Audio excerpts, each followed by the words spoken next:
우리가 원래 2025년을 살아가고 있는데 여러분들도 우리가 지난 연말을 보내면서 잘 아시지만은 우리가 경험해보지 못한 우리나라 탄핵 정국 두 번째로 우리 탄핵 정국을 보내면서 우리 온 국민들이 참 많이 불안했고 또 갈등과 긴장 속에 우리가 연말 연시를 그렇게 보냈던 것 같습니다.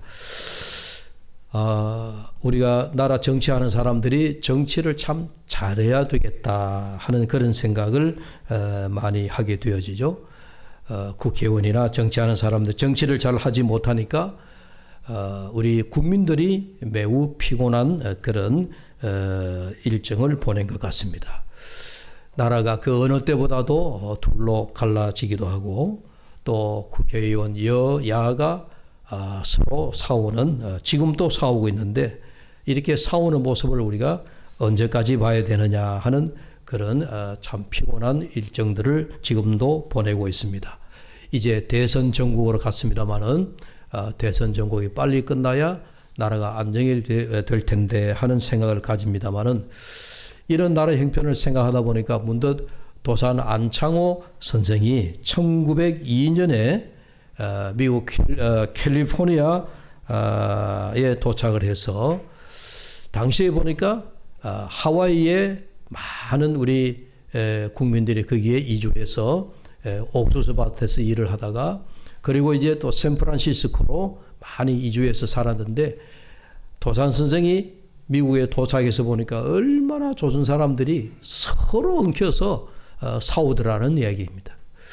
하루는 이제 거리를 나갔는데 그 거리 한복판에서 싸우는데 보니까 싸우는 두 사람이 조선 사람이더라. 그래서 도산 선생이 했는 유명한 말이 있습니다.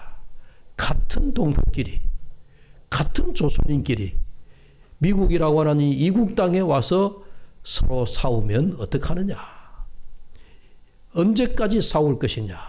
그러면서 그 다음 하는 말이 우리가 이렇게 싸워서야 독립을 이룰 수 있겠느냐 하는 그런 이야기를 했다라고 합니다. 여러분 안타깝게도 그런 그 도산 선생의 가슴 아파하는 그런 말들이 여러분 100년이 지났습니다만은 지금도 그런 안타까움을 우리 다 갖게 되어집니다. 이런 상황을 보면서 우리가 25년도 부활절 아침을 맞이해서 이 부활 아침에 우리가 어느 때보다도 우리나라 국민도 그렇고 우리나라의 모든 형편도 그렇고 또 우리 그리스도인들도 부활의 주님과 함께 어두움 속에서 빛을 볼 수 있는 또 절망 가운데서 희망을 볼 수 있는 그런 부활절 아침이 되기를 간절히 바랍니다. 예루살렘의 상황을 보면 문득 지금 우리나라의 상황과 크게 다를 바가 없다 하는 생각을 갖게 되어집니다. 여러분 예수님의 처형이 십자가에 못 박히심에 대한 그 십자가 처형이 여러분 잘 아시죠? 지금은 우리가 십자가가 우리에게 구원의 상징이 되어 있지만은 예수님이 십자가에 달려 돌아가실 때의 이 십자가의 상징은 흉악한 강도나 혹은 정치범들이나 그러니까 국가적으로 보면 아주 용서받을 수 없는 그런 극악무도한 사람들에게 사형을 집행할 때 사용하던 형틀이 바로 십자가였습니다. 그게 우리 예수님이 십자가에 달리셨다. 그러면 예수님이 흉악범입니까? 예수님이 정치범입니까? 그런데 어찌하여 십자가에 달려 돌아가셨냐? 그건 그 당시에 로마와 유대의 지도자들, 그러니까 대제사장, 서기관 이런 유대의 지도자들과 로마의 그 권력과 야합을 해서 오늘날로 말하면 정치적인 야합 때문에 정치적인 희생물이었다. 그렇게 볼 수 있어요. 그 예수님은 순전히 그 당시에 정치적인 그런 그 의도로 또 정치적인 판단으로 혹은 정치적인 거래로 죽임을 당했다라고 우리가 예수님의 십자가의 죽음을 물론 하나님의 큰 구속사에 보면 하나님께서 하신 일이지만은 그러나 그 당시에는 그런 정치적인 의도가 많이 깊이 들어가 있었는 거예요. 지금 우리나라가 그런 형편이에요. 우리나라의 정의와 사랑과 공평과 그런 게 어디 있습니까? 전부 다 정치적인 의도만 다 들어가 있는 거예요. 이런 안타까운 상황이 예수님의 십자가에 달리시던 2000년 전의 그런 상황과 여러분 다를 바가 없다 하는 생각을 깊게 가지게 되어진다 하는 이야기입니다. 아무튼 오늘 본문의 말씀에 예수님의 죽음 이후에 특히 예수님을 따르던 제자들, 예수님의 사랑을 많이 받았던 막달라 마리아를 비롯한 여인들, 그러니까 예수님을 깊이 바라보던 사람들일수록 그들에게 찾아온 절망은 이루 말할 수가 없었다는 얘기예요. 제자들은 절망한 나머지 다 도망가게 됐죠. 예수님에게 사랑을 많이 받았던 여인들은 아이고 우리 예수님 어떡하나, 예수님 어떡하나, 십자가에 달려 돌아가신 예수님 너무너무 그 흉악한 십자가에 그 엄청난 십자가 형틀에 못 박혀 돌아가셨으니 어떡하나. 여자들은 또 그런 그 절망 가운데 한숨을 쉬고 있으면서 그들이 주님이 돌아가시고 난 안식일이 빨리 지나가고 예수님의 무덤에 쫓아가야 되겠다 하는 마음을 가지고 있었습니다. 그래서 오늘 본문에 보면 안식일이 지난 첫날에 제자들이 아닌 바로 막달라 마리아를 비롯한 여인들이 예수님 무덤을 향하여 먼저 달려갔다. 여러분, 저는 제자들이 아닌 여인들이 먼저 예수님의 무덤에 달려갔다라고 하는 이 내용을 볼 때마다 역시 우리 남자와 여자, 남성과 여성의 차이는 이런 것에 있는 것인가 그런 생각을 종종 가져봅니다. 남자들은요 좀 무덤해요. 큰 사건이 있어도 뭐 지나가겠거니 이러고 그냥 보내요. 그러나 여인들은 감수성이 예민한 여인들은 그렇지 않아요.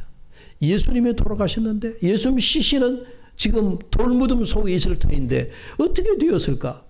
안절부절한 마음, 또 애틋한 마음, 예수님에게 받았던 사랑을 생각하면서 그런 마음을 가졌던 사람이 바로 여인들이더라. 여인들이었어요. 그래서 여인들이 먼저 예수님의 무덤을 향하여 달려갔다 하는 이야기의 성서의 기록이에요. 달려가면서도 생각하기를 무덤의 돌을 어떻게 굴리지? 예수님의 시신은 온전할까? 얼마나 많은 채찍을 맞았고 옆구리에 창 찔려가지고 또 옆구리는 어떻게 되었을까? 손에 발에 못 박힌 그 못자국 그 살점은 어떻게 떨어져 나갔을까?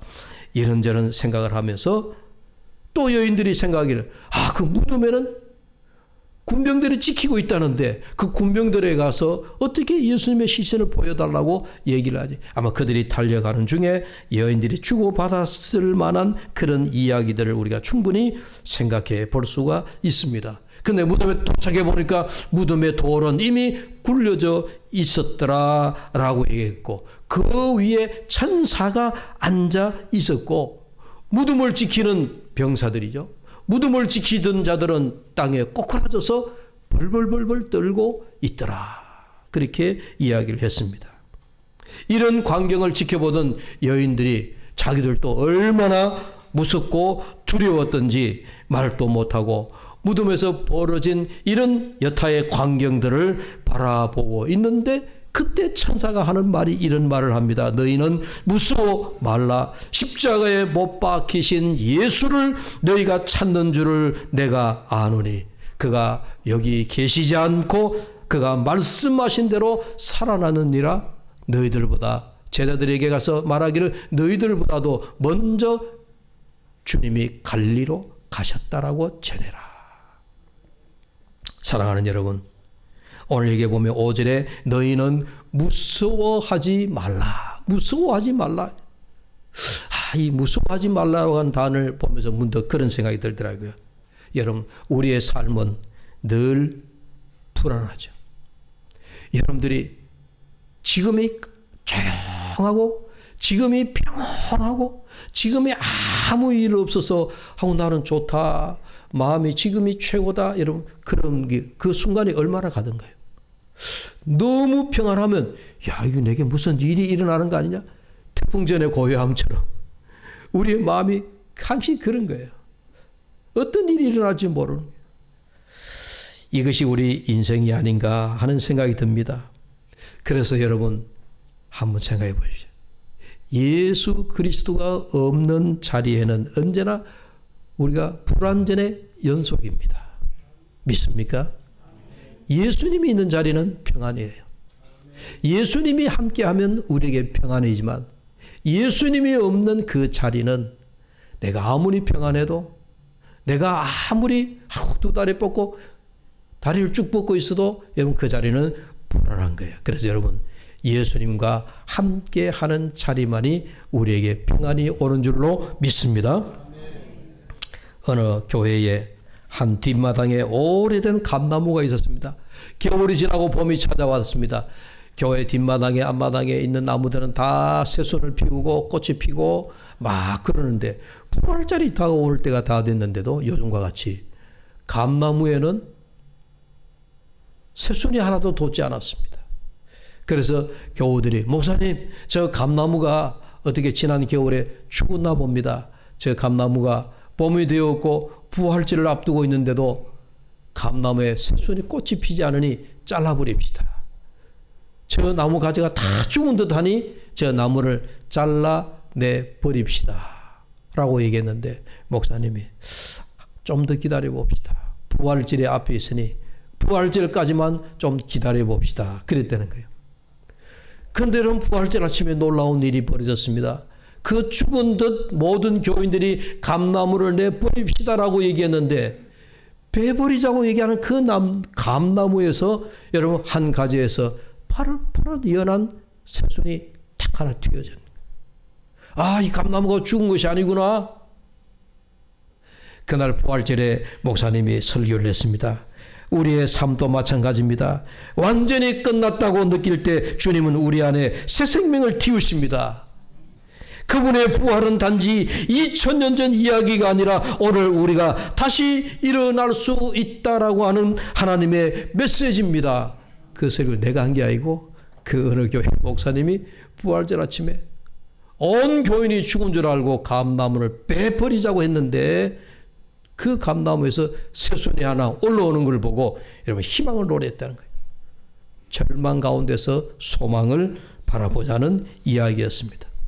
사랑하는 여러분, 부활의 소식과 함께 여러분의 삶의 모든 근심과 걱정과 건강에 대한 염려까지도 두려움도 극복할 수 있기를 주의 이름으로 축복합니다. 부활의 소망은 죽음의 절망을 몰아내는 기쁜 소식입니다. 인간의 최대 절망은 죽음의 공포가 아니겠습니까? 내가 병들었다고 하는 것이 공포가 아니라 이 질병으로 내가 죽겠구나. 우리 인간의 궁극적인 여러분 최고의 공포는 죽음인 겁니다. 그런데 예수님이 죽음을 이기고 부활하셨다는 거예요. 죽음을 이기고 주님이 다시 살아나셨다는 겁니다. 이것이 부활절 아침에 우리에게 주는 최고의 희망이 아니겠습니까?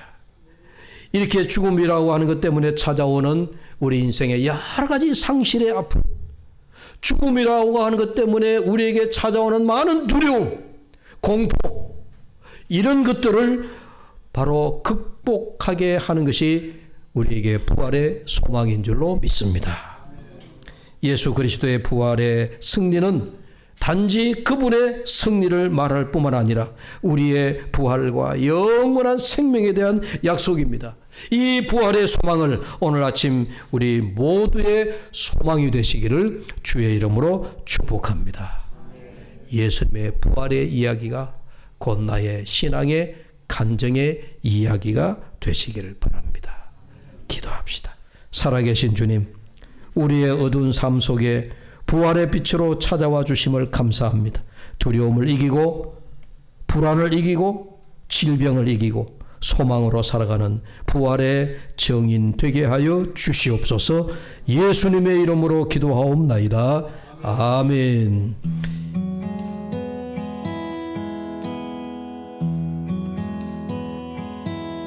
내 아버지 그 품 안에서 내 영혼은 안전합니다. 주 손길로